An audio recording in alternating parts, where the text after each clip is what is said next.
Buenos días, buenos días, buenos días. ¿Cómo les va? Nuevamente en nuestro querido programa Univalle Conecta. Mi nombre es Pablo Gil, voy a ser el anfitrión de este programa. Estamos en esta oportunidad con Laura Cardoso, que es la directora de posgrado de Univalle, quien nos va a acompañar como coanfitriona. Y tenemos a dos grandes invitados hoy día y una gran temática que estoy seguro que nos va a abrir la mente, nos va a abrir el conocimiento y vamos a poder aprovechar toda la información de dos expertos que tenemos en la temática que abordaremos en el capítulo de hoy. En esta oportunidad tenemos al doctor Diego Terceros, médico instructor de simulación médica, miembro de la Federación Latinoamericana de Simulación Médica, certificado por la Escuela Europea de Simulación Médica y también docente de posgrado de Univalle. Bienvenido, querido Diego. Tenemos también la presencia de la doctora Silvia Arana, médica anestesióloga, instructora de simulación clínica, miembro también de la Federación Latinoamericana de Simulación Médica y también docente de posgrado. Bienvenida, querida Silvia. Y como les decía, tenemos a Laura Cardoso, nuestra coanfitriona, que nos va a mencionar la temática de hoy día. Hoy vamos a hablar de un tema que nos interesa a todos porque todos hemos sido pacientes en algún momento. Queremos saber hacia dónde va el futuro de la atención médica y conversar sobre simulación y los avances en la educación. Hace tiempo era pensar que era algo muy futurista, pensar que un médico, una enfermera se capaciten y aprendan con un simulador humano, ¿no? Ahora es algo real, lo estamos viviendo en Univalle, en Bolivia, y es la tendencia a nivel mundial. Antes de pasar a temas más concretos, hablar más de lo que es la simulación, cuál es el presente y el futuro, quiero aprovechar que tenemos acá nuestros invitados para que nos den una visión un poco más personal sobre cuál ha sido lo más o qué ha sido lo más impactante que han visto en estos años que viven en el mundo de la simulación, ya sea por tecnología o por acciones, por casos concretos que ustedes han vivido en simulación médica. Diego, tal vez empezamos contigo. Excelente, muy buenos días a todos, a toda la audiencia. Muchísimas gracias. Tenemos dos anfitriones de lujo y creo que tenemos un equipo muy interesante para simulación. Bueno, la simulación impacta muchísimo en lo que es la educación actual de hoy en día, la modernización en esto, prácticas en ambientes controlados de seguridad. Yo creo que es muy importante llevar esto y algo que me ha marcado muchísimo es saber que puedo equivocarme, que puedo corregirlo y que puedo mejorar esa habilidad. Entonces, yo creo que, Laura, la simulación está marcando realmente un hito importante en nuestro medio. Si bien algo que no me canso de mencionar muchas veces, existe hace muchos años, pero es importante que la avancemos en Bolivia. Estamos entrando, como dirían, con patada voladora. ¿Por qué con patada voladora? Porque estamos metiendo mucha tecnología y estamos aplicando muchas estructuras para que el aprendizaje basado en simulación médica sea bastante bueno, ¿no? Doctor. Bueno, igual agradecerles por la invitación, muy contentos de estar aquí con mi colega, porque para nosotros es un mundo que nos apasiona. Y creo que lo que me ha marcado sobre este tema es que el que conoce la simulación queda enamorado. O sea, es una técnica de enseñanza que está marcando un antes y un después para la medicina, y no solo para la medicina, para distintas profesiones, enfermería, odontología. Tenemos bastante campo laboral y campo de entrenamiento, ¿no? Y el apasionarse, ustedes conozcan a alguna persona que ya ha pasado por un taller de simulación o que conoce la simulación, queda enamorado, quiere más, quiere participar y bueno, eso es lo que nos encanta, digamos, de la simulación. Me encanta la temática de hoy, me encanta el expertise que tienen acá los dos doctores que nos están acompañando, pero yo vengo del área comercial, marketing, la verdad es que me cuesta un poco tratar de entender qué es la simulación médica y seguramente algunas personas que están conectadas en este momento deben estar preguntándose también y por qué es tan relevante hoy en día. No sé, Diego, si me podés comentar un poquito qué es la simulación médica, por qué es tan importante y qué tipos de simulaciones existen hoy en día. Excelente. La simulación prácticamente viene de la palabra imitar. Entonces, si referimos a imitar, es imitar un evento o una situación similar a la vida real. Entonces, lo importante es imitar estas situaciones para que el participante o la persona que vaya a entrenarse en este medio pueda mejorar sus habilidades. Y no solamente sus habilidades de técnica. Por ejemplo, muchos dicen, sí, yo intubo a la primera. No, perfecto. Intubas a la primera, tienes una habilidad, pero ¿cómo comunicas o cómo haces en equipo para llegar a eso? Entonces, llega un poco más allá de lo experto que seas para hacer la técnica, ¿no? Entonces, ahí vamos a ir hablando un poco también los tipos de simulaciones que existen, todo. Porque no estás solo además, ¿no? No. O sea, tenés todo un equipo, tenés que liderar el equipo, tenés que comunicar al equipo. No es solamente, qué sé yo soy cirujano y yo entro en un quirófano y hago las cosas solo, sino que tenés un anestesiólogo, un ingeniero biomédico, enfermeras y cómo abordás vos la situación dentro de un quirófano. Te pongo así más o menos un ejemplo. ¿Qué pasa si en un equipo de fútbol pones 10 jugadores que son 10 toditos? ¿Tú crees que va a ser un equipo, digamos que si yo pongas a Messi, Cristiano Ronaldo, toditos los 10 del mundo? ¿Tú crees que sería un equipo fundamental, o sea, que va a ser el que va a marcar todo? No, porque no hay una persona que sabe ser defensa, no hay una persona que sabe... No hay arquero. Ajá.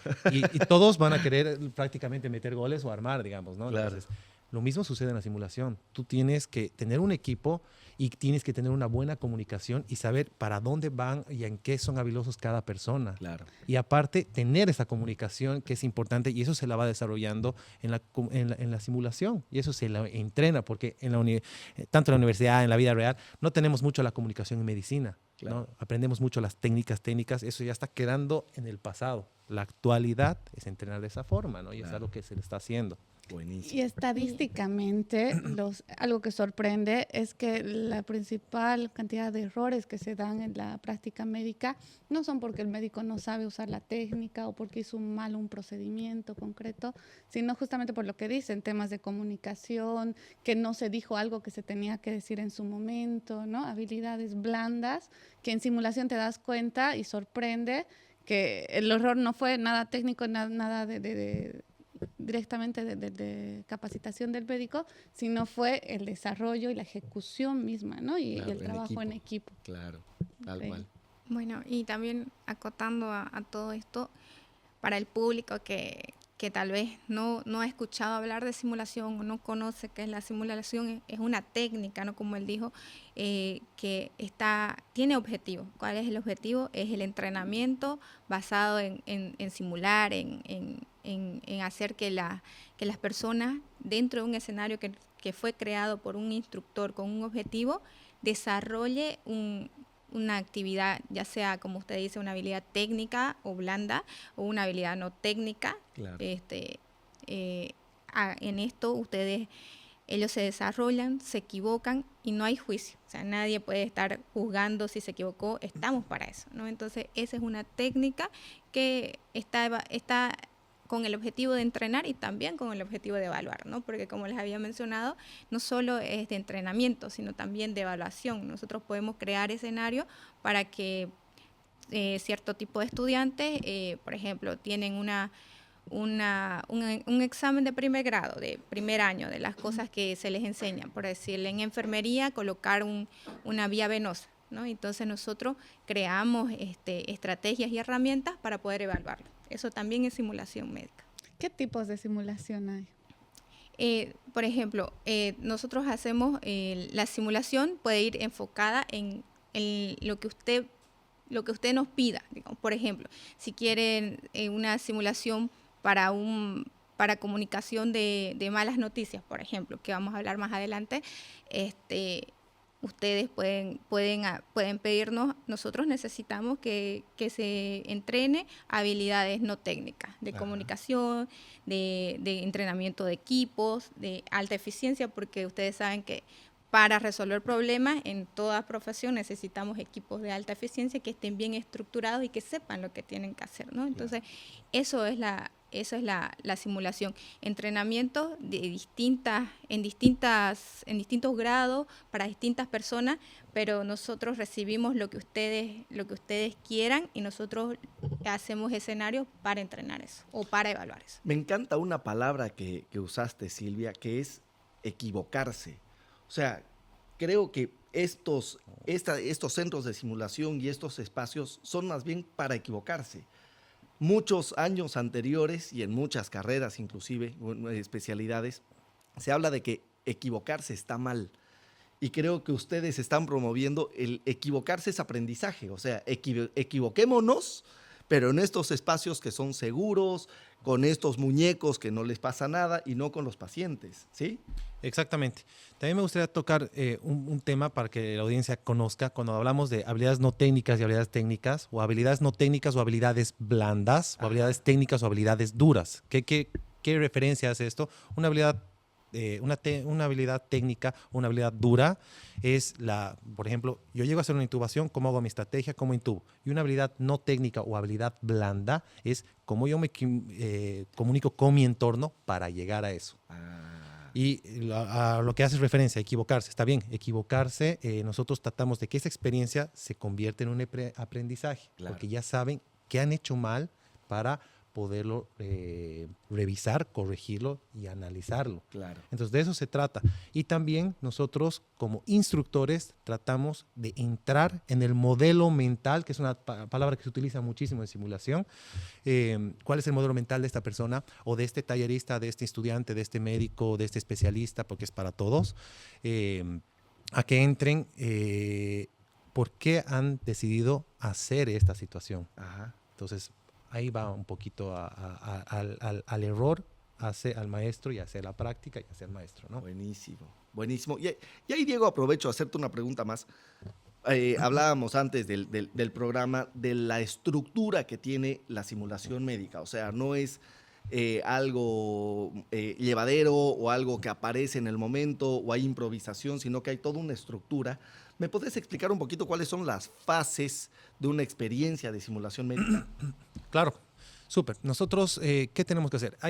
Primero marcar una diferencia, ¿no? Un docente de un instructor en simulación médica tiene sus diferencias, ¿no? Entonces, en la docencia, en las clases convencionales, en lo que pasa es el docente explica un tema, porque obviamente es algo muy novedoso para el estudiante, y explica todo, se abre a las preguntas y en base a eso se da la clase, ¿no? O sea, el docente habla 90% u 80% y el estudiante un 20%. En la simulación se revierte esto. Es decir, el instructor en simulación médica habla 20%, pero el tallerista, el estudiante, habla 80%. Wow. ¿Y esto a qué? Para saber cuál es su modelo mental. ¿Cómo él capta esto? ¿No? Obviamente, claro, se da un material previo para estudio. Por ejemplo, vamos a hablar sobre la RCP, un ejemplo, digamos un taller. Los talleristas vienen, obviamente, con una lectura previa, una bibliografía previa. Se les da una ayuda mental, digamos, hablar, digamos, que sí, específicamente de todo el flujograma, como una pequeña introducción. No es una clase magistral, claro, donde tiene que ser dinámico. ¿Sí? ¿Qué opinan? ¿Qué tal? ¿Alguna experiencia? Etcétera. De ahí se va a la parte práctica. Se hace, digamos, zonas de simulación. Existen. Por ejemplo, hay la SimZone desde la 0 hasta la 4. La 4 es una novedad que, si quieren, la podemos comentar, que es increíble, que ya se la está desarrollando igual, se la va a comenzar a desarrollar. La zona Zona 1 o zona Sim 0, perdón, es prácticamente autónoma. ¿Qué quiere decir? El estudiante lee, aprende, ve videos de simulación y va un poquito enfocado a qué está pasando. Claro. Zona 1 es practicar una habilidad técnica, ¿no? O sea, prácticamente voy a hacer una intubación, pero tengo un instructor al lado que me da feedback, retroalimentación o coaching, ¿no? O sea, feedback y retroalimentación prácticamente lo mismo, o coaching. Retroalimentación, bueno, puedes hacerlo de esta forma, etcétera. Y un coaching, digamos, estás haciéndolo bien, pero mejora un poquito esta técnica. Claro, anda puliendo acá. Ajá. Y ahí repites muchas veces. Claro. Una SimZone 2 ya es prácticamente el segundo nivel, porque practicas la habilidad técnica que has aprendido en la zona 1, pero ahora viene la habilidad no técnica, de comunicación. Claro. Ahí pones un poquito más de presión a los participantes. ¿Por qué? Porque le puedes poner un caso clínico, le pones un monitor, comienza a sonar el monitor, el paciente puede ser una persona, puede ser un simulador, y comienza a hablar y comienza a generar un poco de presión. Entonces ahí es como que, ¿cómo me comunico con mi equipo para resolver esto? Claro. Pero lo bonito es que se hace una metodología que se llama prácticas deliberadas de ciclos rápidos. ¿Qué quiere decir? Los instructores estamos un poquito más atrás y vamos haciendo pausas en las partes donde podemos dar este feedback. Claro. Muy bien, aquí hacemos una pausa. ¿Qué ha pasado en esta parte? ¿Por qué hemos hecho esto? ¿O cómo podemos hacerlo mejor? Claro. Y ese rol del instructor de motivación, de asegurar y darle seguridad psicológica al médico que está entrenando es importante, ¿no? Totalmente. Entonces, o sea, si puedo dar una experiencia en la parte clínica cuando yo la he hecho, era como que tú ibas con los pacientes reales y hacías una anamnesis en semiología, digamos. Preguntabas algo y luego ya los veías viéndote medio extraño porque habías hecho una pregunta que no iba con el tema. Entonces, el miedo a equivocarse, la pensabas 30,000 veces antes de hacerlo. Pero acá lo hiciste, buenísimo. ¿Has cometido algún error o has perjudicado a alguien psicológicamente o has hecho algún daño? Ninguno. Claro. Esa es una gran diferencia. En simulación se llama, ¿no?, el regalo educativo, que es el error. Si tú tienes en una práctica de simulación errores, en realidad le sumas el aprendizaje, porque aprendes más por los errores que se Regalo educativo. Regalo educativo. Espectacular. Y bueno, también acotando a eso, bueno, la seguridad psicológica está basada en el no juicio, ¿no? En el nadie juzga, nadie te dice por qué te equivocaste, por qué hiciste esto así. No, aquí nosotros lo que queremos es que se aprenda basado en, si usted tiene dudas, las resuelve con el simulador para crear esa confianza que va a dar seguridad al paciente. Esa confianza que yo tengo de saber hacer este entrenamiento, ya sea habilidad técnica o no técnica, lo voy a hacer con el simulador las veces que tenga que equivocarme y nadie me va a juzgar porque nosotros tenemos como que una política, un código de ética en el cual no podemos juzgar porque estamos entrenándolos para eso. Claro. Y cuando ya tengan su primer contacto con el paciente, pues ya no va a haber esa equivocación, ¿no? Ya vamos a brindar calidad de atención. Un error en simulación es un error que no se va a cometer en un paciente, ¿no? Exactamente. Y ahí vamos avanzando. Y yendo un poquito más a lo que necesita Bolivia y a la aplicación que estamos dando en Bolivia y un poco cómo estamos aplicando lo que internacionalmente se está demandando, ¿qué pueden comentar ustedes? ¿Dónde, en qué área ven que es más necesario aplicar? Tal vez, doctora. Y yo creo que la simulación no es específica de la medicina, ¿no? Porque si hacemos historia, quienes empezaron con esto fueron aviación, quienes hacían entrenamiento simulado para poder hacer horas de vuelo y tener ya la cantidad suficiente de entrenamiento para poder volar. Y de ahí que los primeros simuladores también fueron creados por gente de aviación, o sea, no es específico del área de salud. Puede ir a cualquier contexto, puede ir a entrenar enfermería, odontología, los militares también tienen este tipo de técnicas de entrenamiento, entonces yo siento que la simulación puede ir abierta a muchas profesiones y especialidades, desde los diferentes ámbitos, pregrado, estudiantes, posgrado.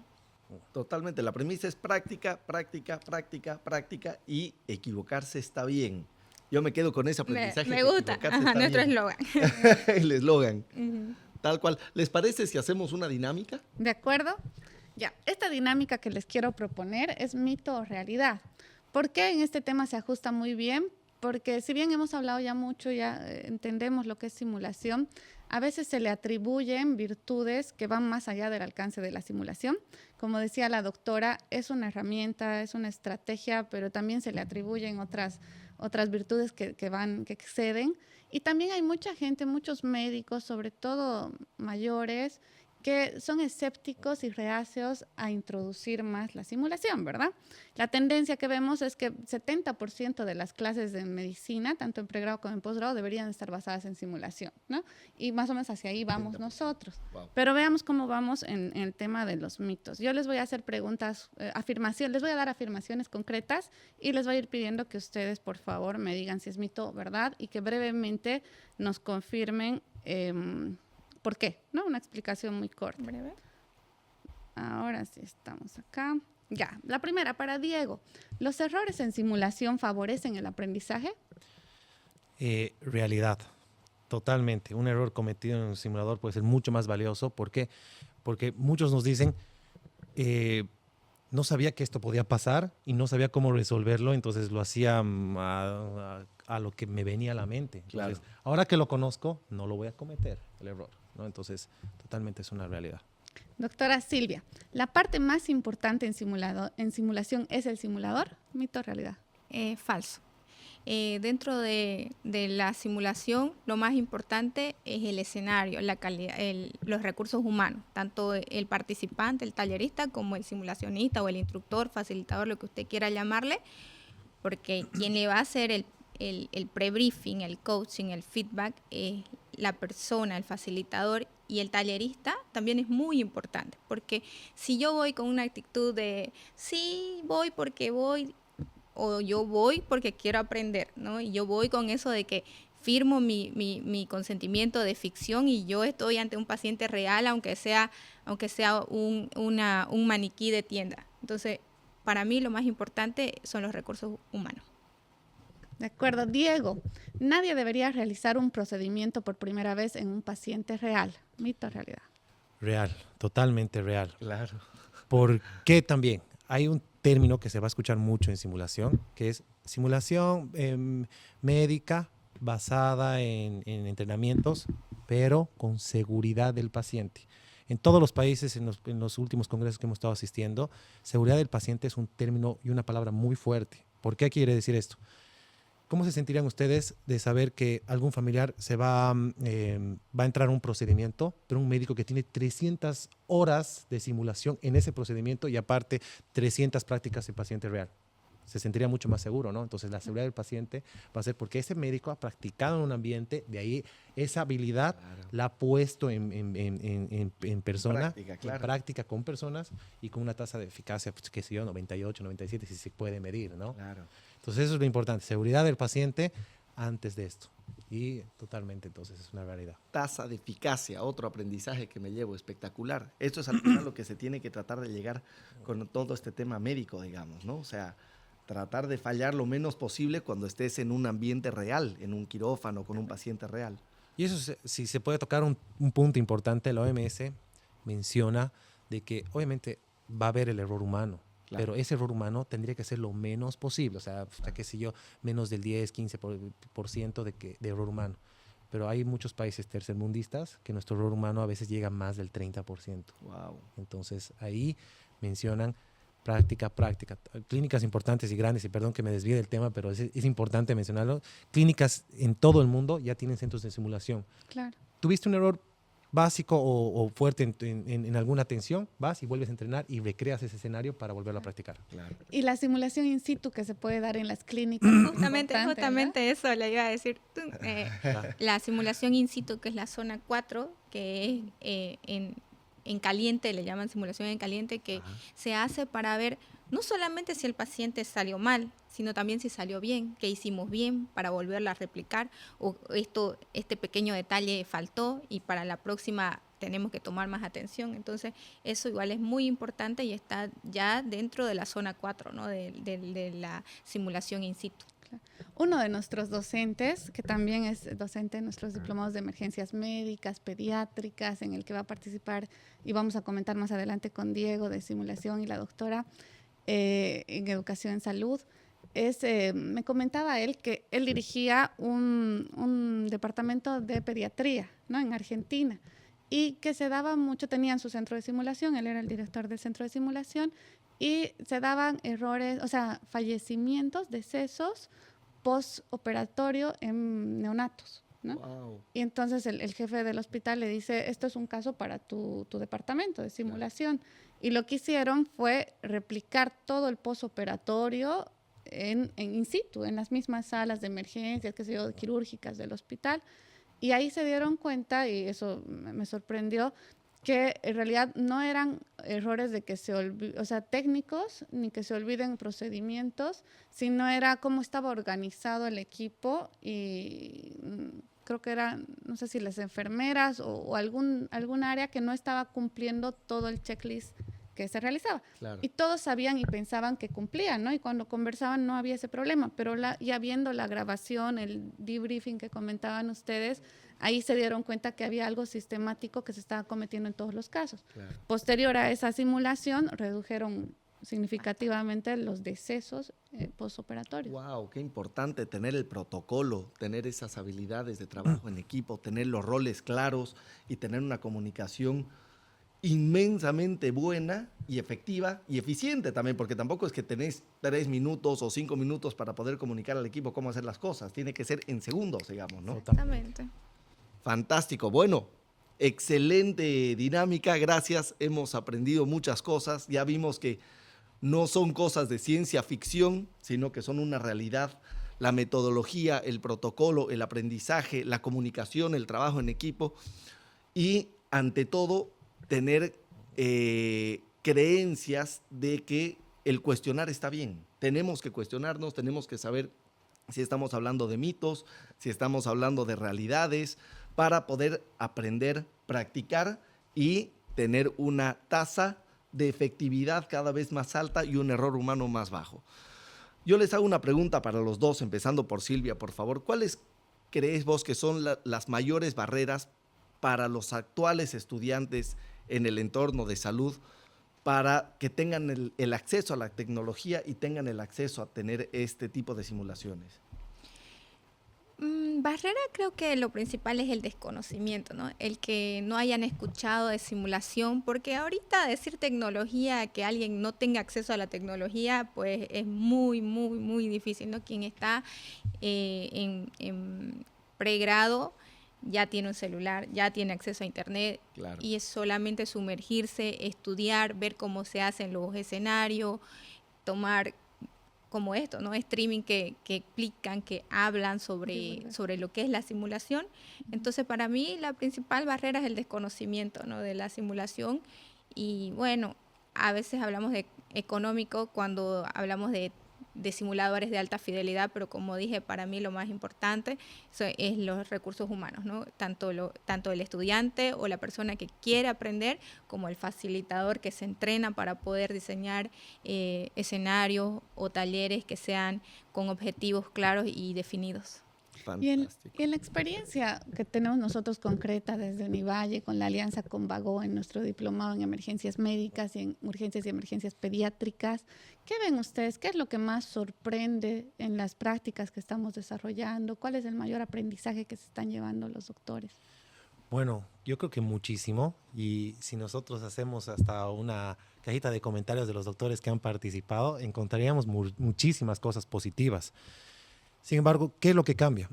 A veces un diplomado decían, muy bien, es mucha teoría, mucha virtualidad, etcétera. Pero la práctica que le estamos haciendo en entornos seguros, y como si bien menciona la doctora, de simulación de baja, de alta fidelidad, y esos son términos bien importantes porque podemos manejar desde un torcito para hacer compresiones, pero un torcito que te dice cómo lo estás haciendo, un instructor que te está ayudando cómo lo estás haciendo, y un cuerpo entero que respira, que reacciona en tiempo real y todo. Claro. Entonces, creo que eso se lleva mucho, porque dicen, lo he vivido hasta incluso un poco más real de la realidad. Claro. Esos términos hemos escuchado. Entonces, ¿por qué? Porque nosotros, aparte de ser instructores, también considero que el equipo de instructores somos directores creativos, porque tenemos que montar una escenografía para que el médico se sienta en su emergencia o en su quirófano o en consulta donde tenga que dar la habilidad, pero aplicando todo esto, ¿no? Claro. Y volviendo a las fases, podríamos decir que la primera fase, el pre-briefing, sería darle la seguridad y la confianza al médico que va a hacer simulación. Más que todo el pre-briefing es como que le da las reglas del juego. Vos le decís, en tenemos este objetivo, porque si ponemos muchos objetivos no vamos a conseguir lo que queremos. Entonces le das sus objetivos, le decís, en este escenario usted va a poder hacer esto, esto, esto, y estas cosas no puede hacer. Entonces el pre-briefing es cómo vamos a hacer ese escenario.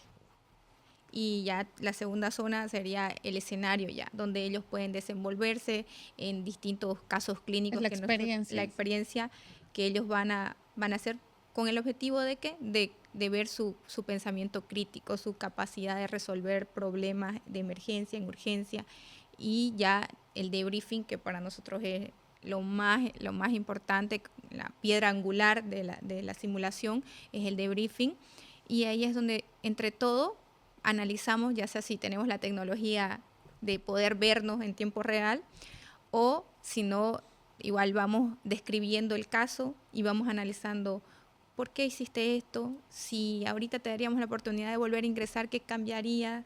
Y como él dijo, damos la oportunidad de que ellos mismos sean los que vean sus errores y ellos puedan corregirlos y puedan decir, la próxima vez yo voy a hacer esto distinto, o ver también cosas positivas, porque nosotros siempre nos vamos al lado más lleno del vaso, digamos, ¿no? Vemos que las cosas que hicieron bien. A veces yo me veo y digo, yo no sabía que ante la emergencia yo no me ponía nerviosa, yo seguí trabajando totalmente como si no hubiera emergencia y conseguí hacer todas mis habilidades, o conseguí hacer todo el trabajo que me designaron, o me comunico de una manera correcta, o vemos las habilidades o las fortalezas que tenemos también, ¿no? Entonces, esas 3 fases: pre-briefing, el escenario y el debriefing, que serían las fases. Ahí la doctora ha sido clara para usted, si le entiendo bien, la fase más importante de aprendizaje sería el debriefing, ¿no es cierto? Exactamente. ¿Tú, Diego, igual coincides? Sí, totalmente. También es importante valorar, ¿no? O sea, como si bien mencionaba el pre-briefing, darles así la inducción de cómo va a funcionar, qué tienen a su alcance, cuáles son las reglas del juego. De ahí en el briefing, decirles qué va a ser su caso clínico, cómo tienen que ellos realizarlo, y el debriefing, todo el análisis de todo lo que ha sido antes, ¿no? Claro. Una reflexión profunda. O sea, en el debriefing no hay una traducción al español, pero prácticamente es una reflexión profunda de lo que ha sucedido. Nosotros en CECIMED intentamos nunca hacer un juicio, ¿no? O sea, un juicio de valores. Te has equivocado, por tu culpa ha pasado esto. No. Nosotros tratamos de decir cuáles son los aspectos positivos que ha habido de la simulación, y no decimos cuáles son tus errores. ¿Cuáles crees que son las opciones de mejoras que puedes tener? Oportunidades de mejora. El lenguaje Totalmente. es importante, ¿no? Y esto también le da mucha seguridad, porque si uno sale con la idea de que, pucha, por mi culpa no ha salido bien la simulación, o por mi culpa el paciente quedó sin signos vitales, ya entra con culpa, y el tallerista se cierra a exponer qué es lo que ha sucedido. Claro, lógico. Sí, y algo muy importante hablando de seguridad psicológica es que desde el momento del inicio nosotros somos enfáticos en decirle: ustedes aquí pueden equivocarse, nadie los va a juzgar, ustedes están aquí para sacar sus dudas, hay especialistas, digamos, que ya están yendo a hacer un entrenamiento, pero para reducir tiempo, para hacer las cosas más rápido. Porque si hablamos de un paro cardíaco, el tiempo para nosotros es muy importante. Entre más rápido sacamos al paciente del paro, mejor va a ser el resultado y sus consecuencias para el paciente. Entonces ellos van a mejorar tiempo, no van a aprender, sino a mejorar tiempo. Entonces ahí nosotros les decimos: si se equivocan, no hay problema, porque acá lo que ustedes tienen que hacer es mejorar los tiempos. O sea, nadie los va a juzgar, nadie va a decir la doctora fue culpa de él, fue culpa de aquello, no, porque para eso están, para mejorar. Entonces, desde el momento que iniciamos, nosotros somos enfáticos con la seguridad psicológica, para que ellos, si yo, digamos, hago una simulación como especialista y me equivoco y todos mis colegas me ven, ya no voy a querer hacer otra simulación, ¿no? Porque voy a sentirme juzgada, voy a sentirme expuesta. Totalmente. Entonces, lo que nosotros somos bien todo el tiempo, desde el inicio hasta el final, decirle: esto puede quedar grabado, pero es solo para nosotros, solo para ustedes, para que lo analicen. Aquí todo el mundo bajo el margen de respeto, bajo el margen de no me río porque tal vez para mí puede ser chistoso, pero para la otra persona puede ser incómodo. Entonces, todo el tiempo recordándoles que para nosotros lo más importante es que ellos se sientan con la seguridad de equivocarse, porque nadie va a salir dañado, ¿no? Nadie se va a salir lastimado en este momento, ¿no? Entonces, es importante también el trabajo sobre la seguridad psicológica. Y eso lo estamos viendo ahora que estamos planificando este sábado, fin de semana, tenemos la práctica en el diplomado en educación basada en simulación clínica, ¿no? Totalmente. Y ahí estamos viendo, y es diferente a las otras prácticas que realizamos, en las que te enfocas en el escenario, en el momento, claro, del briefing, como decías tú, ¿no es cierto? Pero en la planificación, y ahí Diego nos puede apoyar porque es el que está organizando este tema, o sea, la clase misma se organiza diferente, ¿no? Estamos con toda una etapa de pre-briefing en la que vamos a capacitar a los estudiantes, y ahí tal vez tú puedes profundizar un poquito más. Claro, no. Algo que es importante, es difícil, porque ser instructor en simulación médica, muchos dicen: sí, pero ¿de qué se tratará? Debe ser algo sencillo. No, de verdad hay muchas cosas, porque tú vas a dar, o sea, tú planteas objetivos específicos de qué quieres que ellos aprendan, ¿no? Entonces, tú para plantear eso, tienes que armar una estructura, un esqueleto, un axial, digamos, a todo esto. ¿Eso qué quiere decir? Que tú vas a armar cómo va a ser, qué va a ser tu pre-briefing, qué material les vas a dar, si les vas a dar audio, si les vas a dar videos, si les vas a dar una charla, qué tipos de simuladores vas a utilizar, de baja, de mediana, de alta fidelidad, cómo quieres que ellos vayan engranando en la zona 1 para que en la zona 2 la practiquen mejor y para que la zona 3 salga un éxito o lo mejor posible, pero que se vayan como objetivos. Entonces, el instructor lo que va a suceder este fin de semana es, le vamos a enseñar las habilidades a que él pueda construir un escenario para personas que quieran aprender un objetivo en específico. Claro. Entonces, por eso digo, nosotros también somos como directores creativos porque tenemos que pensar en el mínimo detalle que mejore la realidad y mejore las ganas de esa persona volver y decir, la capacitación sirve. O sea, estos entrenamientos en ambientes controlados funcionan. Totalmente. Y cuando ellos hacen después de que aprendieron una habilidad, se van con objetivos de aprendizaje, van a la práctica real, aplican esos conocimientos y recibimos después de mucho tiempo el feedback, bueno, mira, me ha ayudado muchísimo. Gracias a esto he podido mejorar un poco más mis habilidades, no de edad técnica, pero de comunicarme con mi equipo. Listo. Claro. Y hay una ganancia. Diego, me encanta cómo ustedes con Vagó están incursionando con la implementación de estos centros de simulación y me hace clic que obviamente, qué sé yo, Univalle como academia tenga estos laboratorios de simulación médica, porque obviamente tenemos la carrera de medicina, carreras de ciencia de la salud, y tenemos que acompañar con práctica en el aprendizaje de los estudiantes. Pero me llama un poquito la atención que Vagó, que no es academia, tenga estos centros de simulación. Creo que no los tiene solamente en Santa Cruz. ¿Para qué los usan? ¿Cuál es el fin de que Vagó incursione en tener estos laboratorios específicos? Como dice nuestro eslogan, ¿no? Es ética al servicio de la salud, y no solamente lo hacemos con la parte de nuestros medicamentos, implementamos tecnología en los medicamentos, implementamos tecnología en los simuladores, porque pensamos que la forma de disminuir la tasa de morbimortalidad en nuestro país es también entrenando a los médicos.